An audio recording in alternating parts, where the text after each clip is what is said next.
Hi guys! Welcome to my vlog. Nandito ako ngayon para i-vlog kung ano yung partition sa Dubai. I know a lot of you are searching about partition kapag sa Dubai. Ano nga ba yung partition? At gano'n ba kalaki? Anong itsura? Komportable ba? Tara, samahan niyo ako. Ipapakita ko sa inyo. Madami naglilipat ngayon kasi ang date ngayon is June 31 katapusan. And aside from that, there is a reason ba't sila naglilipat. Naglilipat sila kasi gigibain na yung mga partition dito sa building na to. Kaya sa mga balak ng partition dyan, pag-aralan nyo ng mabuti kung saan, kailan kayo magpa-partition.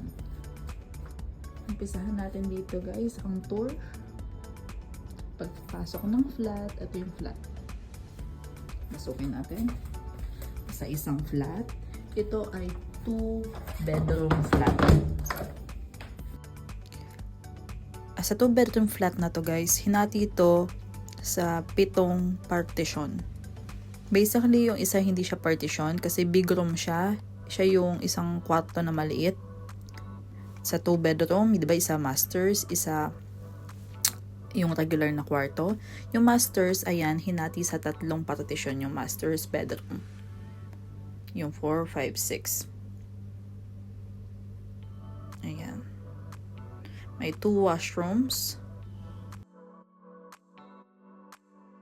Sorry.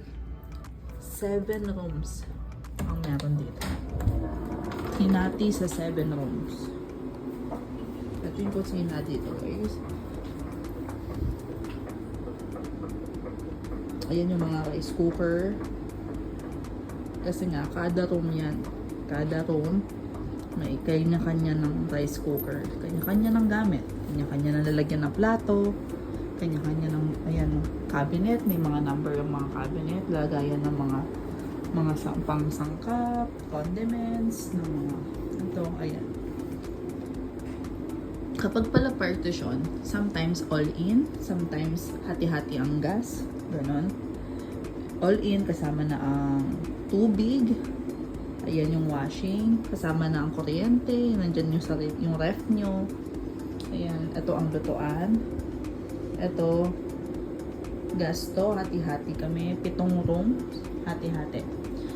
Balikan natin ulit, guys, ayan, ito yung room 1, 2, 3. Shurak yun. Dito sila nakapwesto. Yan yung sala ng flat na hinati sa 3 partition. Ayun yung kusina. Unang banyo. Yan yung maliit na banyo. Yan yung big room. Yung isang room. Ito naman yung malaking banyo na may bathtub. Ayan yung 3 kwarto, ang room 4, 5, 6 na nasa loob ng master's bedroom. Ito ang buong view ng kusina. Medyo malaki ang kusina namin dito compared sa iba. Ayan. Hi guys. Ito yung kwarto namin guys. As you can see, makalat. Ayun nga, dahil nga maglilipat na kami, gigibain na to.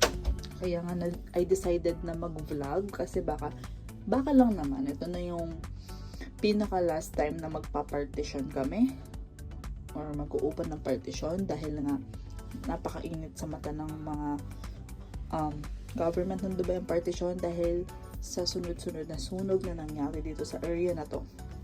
Ito, ganito siya kalaki. Naka 0.5 to guys. So wag niyo expect na malaki siya.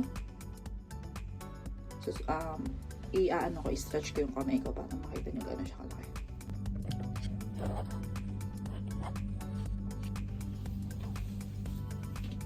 Yung kamay ko, yan. Ganito lang siya kalaki.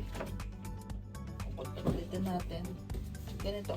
Hindi mo ma-didiretso tong kamay mo. Nakaganyan siya. Hindi mo siya madidiretso. Ganyan lang siya kalaki. Ito yung partition na loft type. Kahit di siya ganun kalapad, Medyo mahaba naman siya. May bintana siya. Ayan, dyan ako nagpapatuyo ng damit. Akitan natin. Makalat ulit, mga halat. Ayun. Ito yung bed. Double to. Mas maliit ng konti sa double to. Ayun nga, hindi na nga ako naglinis kasi maglilipat kami. Provided to, itong cabinet.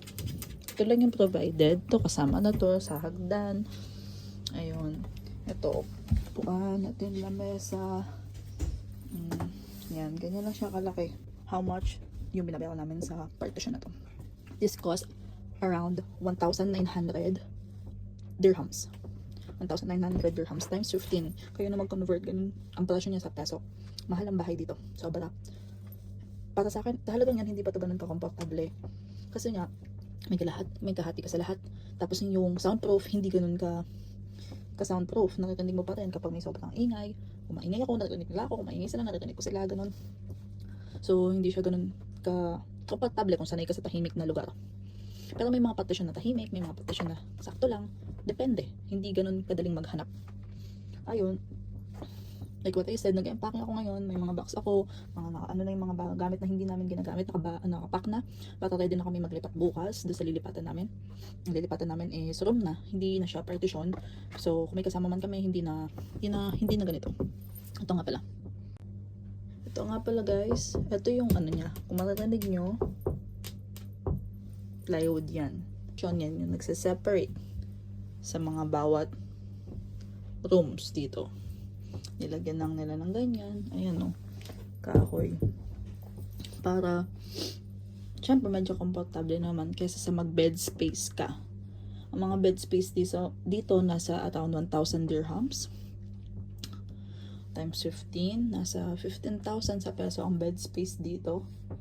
Ito, around nasa ano to. Kulang-kulang 30,000 sa peso. Kasi nasa 1,900 dirhams to. Kasi malapit sa bintana. Mas mura yung mga walang bintana.